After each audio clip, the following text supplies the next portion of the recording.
Haleluya Tuhan. Terima kasih ya Bapa. Kami merasakan hadirat-Mu di tengah-tengah kami pada pagi hari ini. Engkau layak disembah oleh segala suku dan bangsa di seluruh dunia ini ya Tuhan. Engkau saja Tuhan Yesus yang layak ditinggikan, disanjung, dipermuliakan ya Tuhan. Saat ini ya Bapa, kami rindu untuk mendengarkan sabda firman-Mu. Engkau yang berbicara, Roh Kudus-Mu yang memimpin kami ke seluruh kebenaran, urapan-Mu yang mengajar kami ya Tuhan. Bukan hikmat manusia, melainkan demonstrasi roh dan kuasa dinyatakan di tengah-tengah kami ya Bapak. Terima kasih ya Bapak. Siapkan kami ya Bapak untuk mendengar. Hati kami sedia untuk menerima benih firman. Di dalam nama Yesus, ucap syukur dan berdoa. Amin. Amin. Silakan duduk. Terima kasih kepada tim pujian dan penyembahan telah membawa kita menyembah Tuhan hari ini. Shalom. Halo. Apa kabar kita semua hari ini? Baik. Saya juga karena anugerah Tuhan yang besar, saya juga penuh sukacita dan rasa gembira yang semalam sebenarnya saya sudah singgah di tempat ini hanya sekejap, tapi saya merasakan penuh sukacita semalam, hari ini juga, bukan hanya semalam. Haleluya. Dan saya pikir dalam pengalaman saya sudah 10 minggu melayani di tempat yang baru. Semalam yang saya betul-betul rasa sukacita waktu saya berada di sini. Saya berdoa supaya Tuhan cepat-cepat membawa saya kembali dalam keluarga saya bila itu. Tolong doakan ya. Ini saya bukan main-main, ini secara serius. Haleluya. Saudara, terima kasih karena memberi saya peluang mengungsikan firman Tuhan hari ini dalam surat Roma. Mari kita lihat tajuk yang telah diberikan kepada saya. Terima kasih kepada kepimpinan memberi saya kesempatan mengungsikan firman Tuhan. Tajuk yang telah diberikan seperti tertera, merdeka untuk menjadi kudus atau dimerdekakan untuk menjadi kudus. Mungkin merdeka itu huruf dia besar sebab ini macam bulan kemerdekaan begitu. Setiap tahun bulan Agustus. Tapi bagi orang yang percaya kemerdekaan rohani itu jauh lebih penting kan? Bagaimana maju sebuah bangsa atau makmur sebuah bangsa tidaklah setanding jemaat Tuhan yang mengasihi Tuhan dan kemerdekaan rohani itu yang kita harapkan dan kita doakan di dalam Tuhan. Saudara, kalau diberi satu ayat yang ayat emas nanti sampai juga itu Roma 6 ayat 22. Cuma kalau saudara tahu atau pernah belajar surat Roma, Paulus mengupas Injil keselamatan secara menyeluruh dari bab 1 sampai bab 8. 8 bab baru diselesai macam memberitakan Injil. Jadi hari ini saya juga akan berusaha, memang tidak sempatlah 8 bab kan, satu semester pun tidak sempat. Tapi saya mau mulai dari bab 1 ayat 1 nanti sampai bab 6 juga ayat emas yang telah diberikan kepada saya.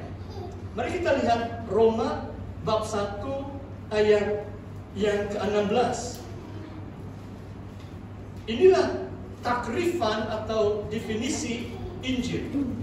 Sebab aku mempunyai keyakinan yang kokoh. Ini pun saya mau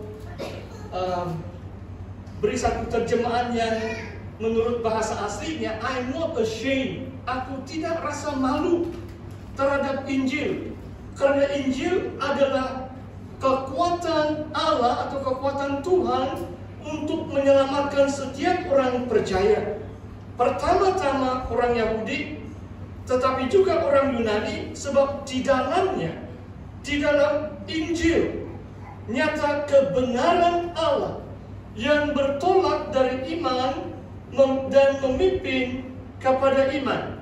Seperti ada tertulis, orang benar akan hidup oleh iman. Saudara, mari kita lihat beberapa ayat ini. Injil adalah kekuatan Tuhan untuk menyelamatkan. Injil tentang kematian dan kebangkitan Yesus adalah kuasa Tuhan untuk menyelamatkan. Tidak ada kekuatan atau kuasa yang lain yang mungkin menyelamatkan atau bisa menyelamatkan orang kecuali melalui Injil Kristus. Tidak ada manusia akan menjadi selamat kecuali mereka percaya Yesus telah mati bagi mereka dan telah dibangkitkan hari yang ketiga. Dan kita menantikan kedatangan Yesus yang kedua kali dalam kemuliaan dari surga. Ayat 17 mengatakan di dalam Injil nyata kebenaran Tuhan. Apakah maksudnya di kaiosune theo dalam bahasa aslinya? Kebenaran Tuhan, saudara, mulai semester, sebab saya baru masuk mengajar bulan Julai, ini genap 7 minggu saya sudah masuk kelas. Dan saya beritahu kepada kelas saya bahwa di mana tidak terlalu perlu, saya akan pakai Tuhan daripada itu kalimat Allah. Mungkin saudara paham maksud saya. Kita perlu buat persediaan itu. Jangan kita pikir di Sabah relax. Sampai di sini juga itu gelombang hijau semakin kuat. Baru juga habis pilihan raya. Dan kita harus bersedia supaya kita lebih memahami teologi yang sebenarnya. Dan kalau saya pakai Tuhan menggantikan Allah, tidak ada perubahan teologi langsung. Saya tidak berani mengubah firman Tuhan. Saya tidak berani. Jadi supaya saudara memahami itu, maksudnya kuasa Tuhan terletak di dalam Injil.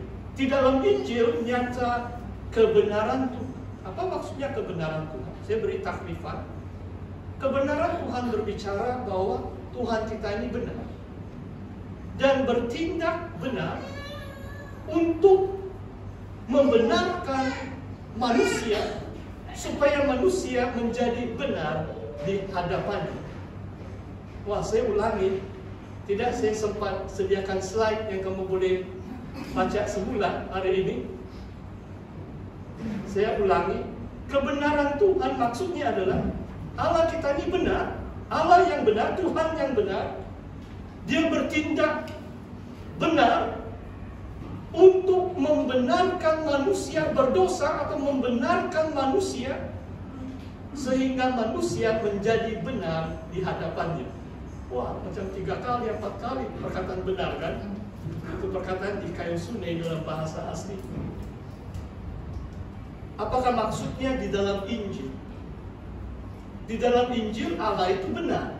Dia mengutus Yesus Kristus. Tindakan dia benar sebab dia telah merancangkan penyelamatan manusia melalui pengutusan Yesus ke dalam dunia. Sampai Yesus mati di atas kayu salib.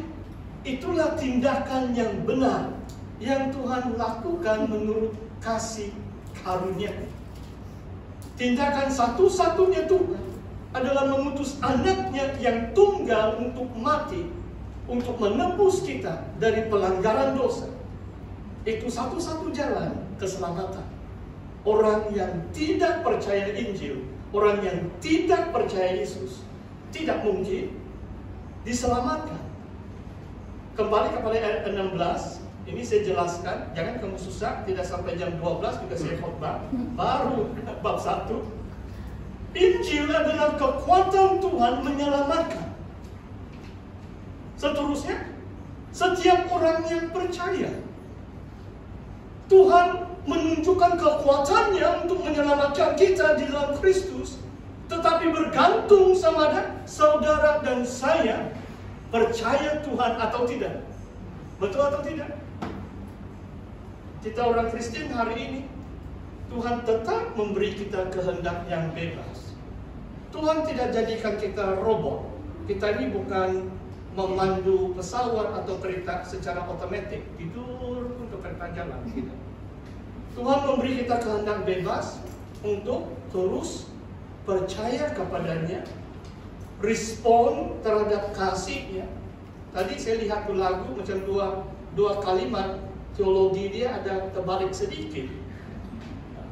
Kalimatnya adalah berjaga-jaga baru berdoa, watch and pray, bukan berdoa dan berjaga-jaga. Itu pertama lah. Yang kedua adalah Yesus cinta kepada saya, baru saya cinta kepada Yesus. Jangan kamu nyanyi, saya cinta kepada Yesus, baru Yesus cinta kepada saya. Saudara paham? Enggak? Kita mengasihi Tuhan sebab Tuhan terlebih dahulu mengasihi kita. Tanpa Yesus mengasihi kita, tidak mungkin kita dapat mengasihi Tuhan. Sebab itu pekerjaan Tuhan oleh Roh Kudus. Tuhan yang bertindak mencurahkan kasih-Nya dalam hati kita. Dan kita responi dengan mengasihi Tuhan. Sebab Dia terlebih dahulu mengasihi kita. Ini saya bukan menegur, kamu semua baik-baik di sini, cuma terpaksa juga saya ulas sedikit ini teologi lain. Begitu. Menyelamatkan setiap orang percaya itu penting, saudara. Di antara tindakan kita percaya adalah kita datang di gereja. Itu salah satu. Tidak semestinya orang yang datang di gereja semua selamat. Ada perumpamaan mengatakan ada gandum, ada lalang. Kadang-kadang dalam gereja pun masih ada lalang. Susah kita bezakan siapa yang gandum, siapa yang lalang. Susah kita bezakan siapa yang domba, siapa yang kambing. Malah Tuhan beritahu dalam perumpamaan itu, kamu tunggu akhir zaman. Baru Tuhan akan memisahkan siapa sesungguhnya milik kita. Bagi kita orang percaya, menurut suratan yang lain, sebab Dia adalah kudus, Dia adalah suci. Kita harus hidup yang suci. Orang yang percaya Tuhan harus menjauhkan dari kejahatan. Inilah respon iman kita. Takut kepada Tuhan, takut untuk melakukan dosa. Supaya kita tetap selamat. Kita jadi gandum, kita jadi domba, bukan jadi kambing. Saudara, kalimat yang seterusnya ayat 18, sebab murka Tuhan nyata dari sorga. Theos dalam bahasa aslinya boleh diterjemahkan dengan perkataan Tuhan, God kalau in English.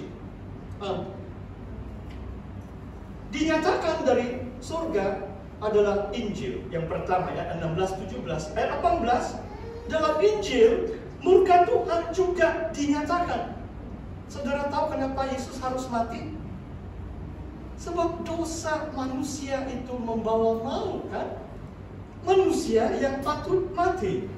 Murka Allah itu dinyatakan terhadap segala kefasikan kelaliman manusia yang menindas kebenaran dengan kelaliman. Dan saudara boleh baca, tidak ada masa yang cukup. Dan kita sampai ke akhir bab 1. Coba saya baca ayat 20. Ayat 29, penuh dengan rupa-rupa kelaliman. Murka Allah dinyatakan terhadap dosa, terhadap pelanggaran. Penuh dengan rupa-rupa kelaliman, ayat 29, kejahatan, keserakaan, kecamakan, kebusukan. Penuh dengan dengki, pembunuhan, perselisihan, tipu muslihat, kefasikan. Mereka adalah pengumpat, pemfitnah, pembenci Tuhan, kurang ajar, congkak, sombong, pandai dalam kejahatan, tidak taat kepada orang tua, tidak berakal, tidak setia, tidak penyayang, tidak mengenal belas kasihan. Wah, senarai dosa ini macam panjang loh. Haleluya. Dan kalau saudara baca beberapa ayat sebelumnya dan sebelum sampai ke senarai dosa ini, sampai ke puncak dosa yang disebut oleh Paulus, di mana murka Tuhan itu dinyatakan adalah dosa hubungan sejenis. Perempuan sudah meninggalkan hubungan yang normal bersama lelaki dalam perkawinan.